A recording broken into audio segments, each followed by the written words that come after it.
make a wish and then do your candle.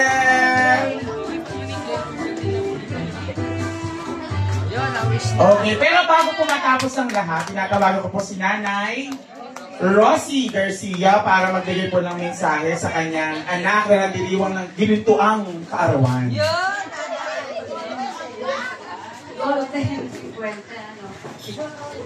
Naman sa Panginoon, salamat po ako. Ako sa inaabot ka ng golden birthday.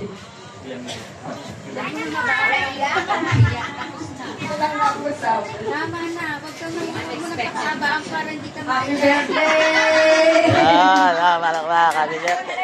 Happy birthday! Salamat po! Ayan. Biruin mo yung Teresa, no? Bagets pa rin sila. Siyempre, hindi ko matatapos ang gawain ang birthday na ito kung hindi magsasalita ang kabiyak na Teresa, ang kabiyak ng atay balon-balunan, no? Baging toko nga tatay. Kuya Toto Martin. Happy birthday!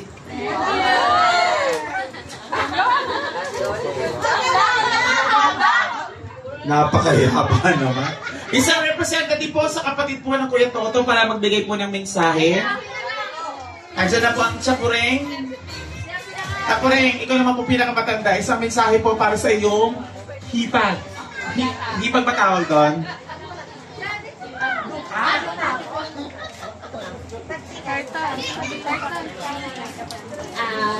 Lisa, ay magandang gabi po sa inyong lahat at maraming salamat sa lahat ng mga dumalo sa kaarawan ng aking hipag.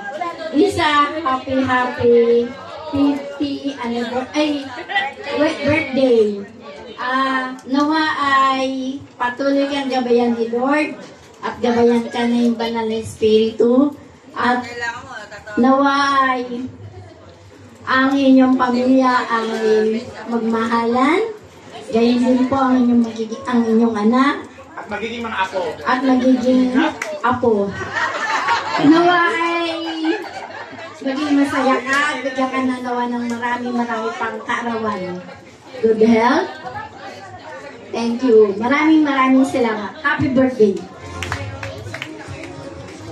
Siyempre sa puntong ito natawagan ko ang kaisa-isang unikong iho, Christian Martin, para magbigay ng mensahe sa kanyang minamahal na nanay. Palakpakan naman yan. Happy birthday. Hoy! Bahala ka nga sa ama Mabilis mo. naman! Tapos na yan? Picture muna kayong family. Tapos na yan? O sa kita sa Teresa. Ayan. Happy birthday po. Magkakaroon